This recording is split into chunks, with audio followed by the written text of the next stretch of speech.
Hello, we are now going to be reading from chapter 11, and it is titled No, From Bridge to Terabithia. Something whirled around inside Jess's head. He opened his mouth, but it was dry and no words came out.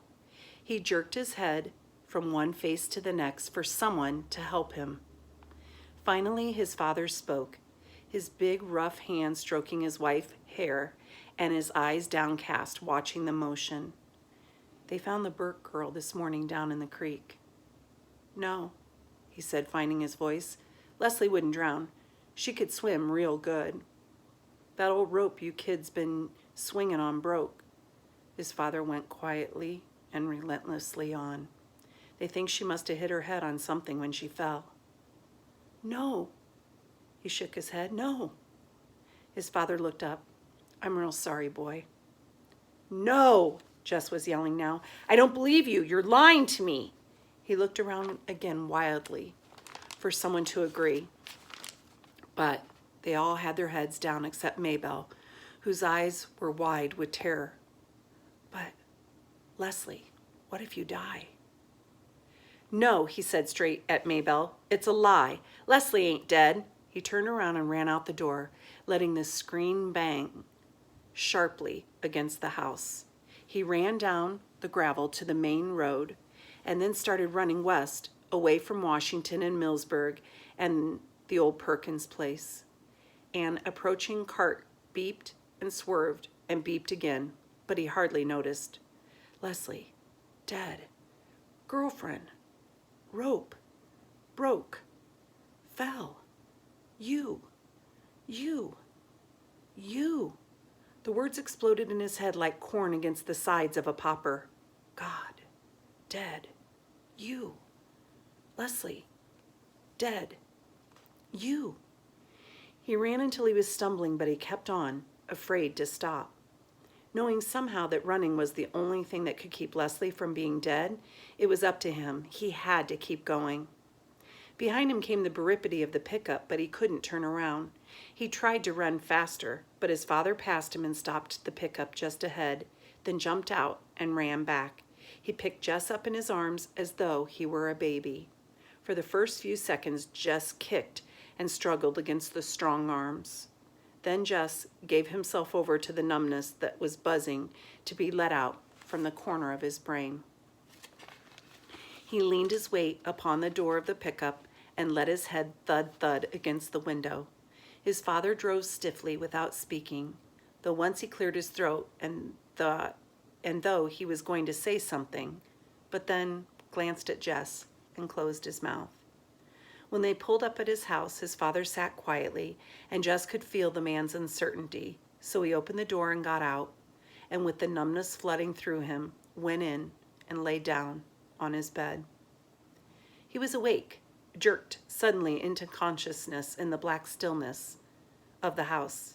He sat up, stiff and shivering, although he was fully dressed from his windbreaker down to his sneakers.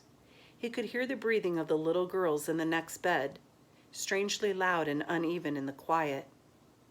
Some dream must have awakened him, but he could not remember it.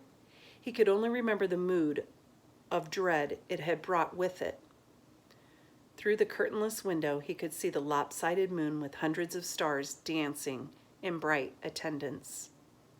It came into his mind that someone had told him that Leslie was dead, but he knew now that that had been part of the dreadful dream.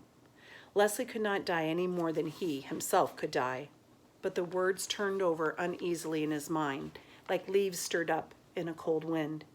If he got up now and went to the old Perkins place and knocked on the door, Leslie would come to open it, PT jumping at her heels like a star around the moon. It was a beautiful night. Perhaps they could run over the hill and across the fields to the stream and swing themselves into Terabithia. They had never been there at dark, but there was enough moon for them to find their way inside the castle, and he could tell her about his day in Washington and apologize. It had been so dumb of him not to ask if Leslie could go too. He and Leslie and Miss Edmonds could have had a wonderful day, different, of course, from the day that he and Miss Edmonds had had, but still good, still perfect. Miss Edmonds and Leslie liked each other a lot. It would have been fun to take Leslie along. I'm really sorry, Leslie. He took off his jacket and sneakers and crawled under the covers. I was dumb not to think of asking. It's okay, Leslie would say. I've been to Washington thousands of times. Did you ever see the buffalo hunt? Somehow it was the one thing in all Washington that Leslie had never seen, and so he could tell her about it, describing the tiny beasts hurtling to destruction. His stomach felt suddenly cold. It had something to do with the buffalo, with falling, with death, with the reason he had not remembered to ask Leslie if Leslie could go with them to Washington today. You know something weird? What? Leslie asked. I was scared to come to Terabithia this morning. The coldness threatened to spread up from his stomach. He turned over and lay on it. Perhaps it would be better not to think about Leslie right now. He would go to see her the first thing in the morning and explain everything. He could explain it better in the daytime, when he had shaken off from the effects of his unremembered nightmare. He put his mind to remembering the day in Washington, working on details of pictures and statues, dredging up the sounds of Miss Edmonds' voice, recalling his own exact words and her exact answers. Occasionally, into the corner of his mind's vision would come a sensation of falling, but he pushed it away with the view of another picture or the sound of another conversation. Tomorrow he must share it all with Leslie.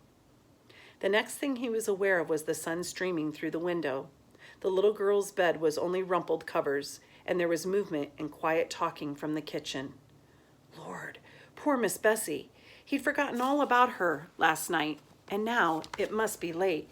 He felt for his sneakers and shoved his feet over the heels without tying the laces. His mother looked up quickly from the stove at the sound of him. Her face was set for a question, but she just nodded her head at him. The coolness began to come back. I forgot Miss Bessie. Your daddy's milking her. I forgot last night, too. He kept nodding her head. Your daddy did it for you. But it wasn't an accusation. You feel like some breakfast? Maybe this is why his stomach felt so odd. It hadn't had anything to eat since the ice cream Miss Edmonds had bought them at Millsburg on the way home. Brenda and Ellie stared up at him from the table. The little girls turned from their cartoon show at the TV to look at him, and then turned quickly back. He sat down on the bench. His mother put a plate full of pancakes in front of him. He couldn't remember the last time she had made pancakes. He doused them with the syrup and began to eat. They tasted marvelous. You don't even care, do you? Brenda was watching him from across the table. He looked at her puzzled, his mouth full. If Jimmy Dix died, I wouldn't be able to eat a bite. The coldness curled up inside of him and flopped over. Will you shut your mouth, Brenda Aarons? His mother sprang forward, the pancake turner held threateningly high. Well, Mommy's just sitting there eating pancakes like nothing happened. I'd be crying my eyes out. Ellie was looking first at Mrs. Aarons and then at Brenda. Boys ain't supposed to cry at times like this, are they, Mama? Well, it don't seem right for him to be sitting there eating like a brood sow. I'm telling you, Brenda, if you don't shut your mouth. He could hear them talking, but they were farther away than the memory of his dream. He ate, and he chewed, and he swallowed. And when his mother put 3 more pancakes on his plate, he ate them too. His father came in with the milk. He poured it carefully into the empty cider jugs and put them into the refrigerator. Then he washed his hands at the sink and came to the table. As he passed Jess, he put his hand lightly on the boy's shoulder. He wasn't angry about the milking. Jess was only dimly aware that his parents were looking at each other and then at him. Mrs. Aarons gave Brenda a hard look and gave Mr. Aarons a look, which was to say that Brenda was to be kept quiet. But Jess was only thinking of how good the pancakes had been and hoping his mother would put down some more in front of him. He knew somehow that he shouldn't ask for more, but he was disappointed that she didn't give him any. He thought then that he should get up and leave the table, but he wasn't sure what he was supposed to do or where he was supposed to go. Your mother and I thought we ought to go down to the neighbors and pay respects. His father cleared his throat. I think it would be fitting for you to come too. He stopped again, seeing's you the one that really knowed the little girl. Jess tried to understand what his father was saying to him, but he felt stupid. What little girl? He mumbled it, knowing it was the wrong thing to ask. Ellie and Brenda both gasped. His father leaned down the table and put his big hand on top of Jess's hand. He gave his wife a quick, troubled look, but she just stood there, her eyes full of pain, saying nothing. Your friend Leslie is dead, Jess. You need to understand that. Jess slid his hand out from under his father's. He got up from the table. I know it isn't an easy thing. Jess could hear his father speaking as he went into the bedroom. He came back out with his windbreaker on. You ready to go now? His father got up quickly. His mother took off her apron and patted her hair. Maybelle jumped up from the rug. I want to go too, she said. I never seen a dead person before. No. Maybelle sat down again, as though slapped down by her mother's voice. We don't even know where she's laid out at, Maybelle, Mr. Orange said more gently. And that's the end of chapter 11.